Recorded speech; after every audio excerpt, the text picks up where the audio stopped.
So today we have Lab 4 Intro to Research. Our topic was the effects of collagen peptides on muscle damage, inflammation, and bone turnover after exercise. My name is Jaden. My name's Ethan. My name's Sarah. And my name is Dasha. Alright, now some background information on the study that we researched. Strenuous exercise following repetitive lengthening muscle contractions or eccentric loading can result in muscle damage, swelling, pain, soreness, or even changes in pain, strength, and motor control. So when that happens, the connective tissue surrounding the muscle is known as the extracellular matrix, or the ECM. And the ECM is a structural support network around muscle fibers, with collagen being its main structural protein. So the ECM basically transmits force through muscle, and it maintains structural integrity during exercise. And after muscle damaging exercise, collagen breaks down and remodeling increases. Collagen fragments rise in the blood, and there are disruptions in the ECM, meaning muscle strength and function can decrease. An introduction to our study: collagen peptides have high amounts of glycine, proline, and hydroxyproline, and they're key amino acids in the connective tissue. Research has shown that collagen ingestion increases collagen synthesis, and collagen supplements may reduce joint pain. Some evidence suggests reduced muscle soreness and lower creatine kinase after exercise, and it suggests that collagen supplementation might help repair connective tissue damage and improve recovery. So basically, the purpose of the study is to see whether consuming collagen peptide supplements before and after strenuous exercise could reduce muscle damage, inflammation, and changes in bone turnover. Throughout this study, there are about 11 methods that were used to prove the effectiveness of collagen peptides on muscle recovery. The first one would be the participants, who were 24 and about recreationally active, which means about 2-3 exercise sessions a week. They were not used to high force exercise, so in order to ensure muscle damage response, they were asked to do very strenuous activities. They were excluded if they had any anti-inflammatory medications, any cardiovascular disease, or any food allergies that could affect this study. And the next one was the experimental design. This one was randomized, double-blind, in a placebo-controlled environment. The two groups were one group taking collagen peptides with about 20 grams per day, and another group taking a placebo, which was maltodextrin. The supplementation was assigned for 7 days prior to the exercise, on the exercise day, and 2 days post-exercise. And the measurements were collected at the baseline, the pre, post, hour and a half, 24 hours, and 48 hours after exercise. The third method was muscle damaging exercise protocol. This is when the participants were asked to do 150 drop jumps from a 60 centimeter box. This was 6 sets of 25, and there was 2 minutes between each set. This is done to induce eccentric muscle damage, causing muscle soreness, reduced strength and power, and elevated muscle markers. The last method was muscle soreness measurement. This is done with subjective soreness and the pressure pain threshold, also known as PPT. The subjective soreness was a 200 millimeter visual analog scale, also known as VAS, and was rated after performing a squat. And the PPT was measured with a digital algometer and assessed at the quadriceps and calf muscles.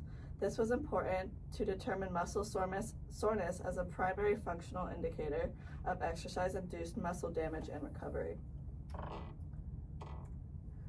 After conducting this experiment, it was found that the 9 days of the collagen peptide supplementation at about 20 grams per day vastly improved recovery after a muscle-damaging exercise in recreational active men. The group that had taken the collagen produced a faster recovery from the counter-movement jumps. The collagen also reduced muscle soreness, which was typically found 24 to 48 hours post-exercise. Results from the methods not mentioned in this video included the collagen supplementation not vastly affecting bone turnover markers, but all in all, collagen peptides were found to help increase recovery time for muscle soreness. As for the analysis, the researchers compared two groups, one group taking collagen peptide supplements and the other taking a placebo. The participants were recreationally active males who completed a muscle-damaging exercise protocol consisting of 150 drop jumps. The researchers then measured several recovery outcomes, including muscle soreness, counter movement, jump performance, muscle strength, and multiple blood markers related to the muscle damage and inflammation. The results showed that participants who took collagen peptides had faster recovery of counter movement, jump performance, which reflects muscle power. They also reported slightly lower muscle soreness 24 to 48 hours after exercise compared to the placebo group. However, most of the blood markers associated with inflammation and muscle damage did not show significant differences between the groups. In the discussion section, the researchers suggested that collagen peptides may help support recovery by influencing the connective tissues around the muscle, particularly the extracellular matrix. Since collagen is a major structural component of these tissues, increasing the collagen availability could help with tissue repair or remodeling after intense exercise.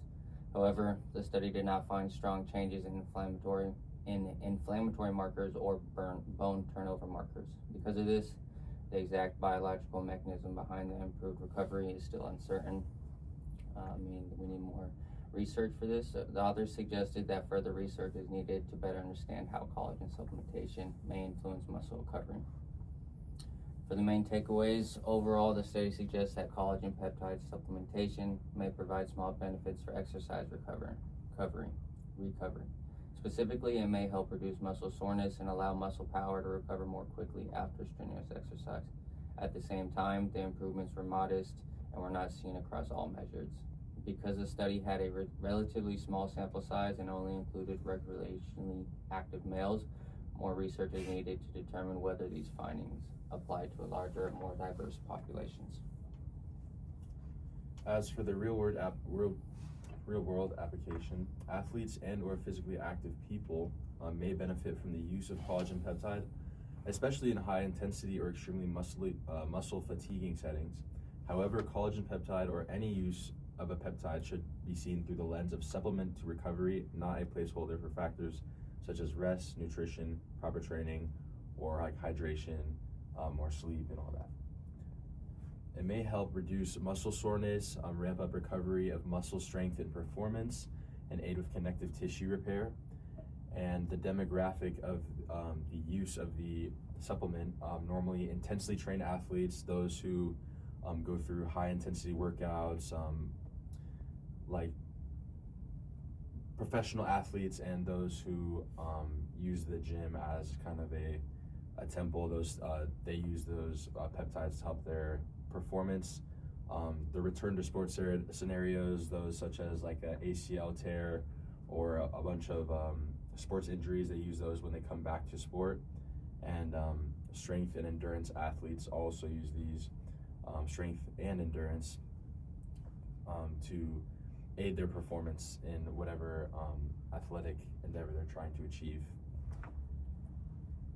And then for our reference, so we had our article. It was titled "The Effects of Collagen Peptides on Muscle Damage, Inflammation, and Bone Turnover Following Exercise." And it was a randomized controlled trial written by Tom Clifford, and that was published on February 19th, 2019. Overall, peptides can be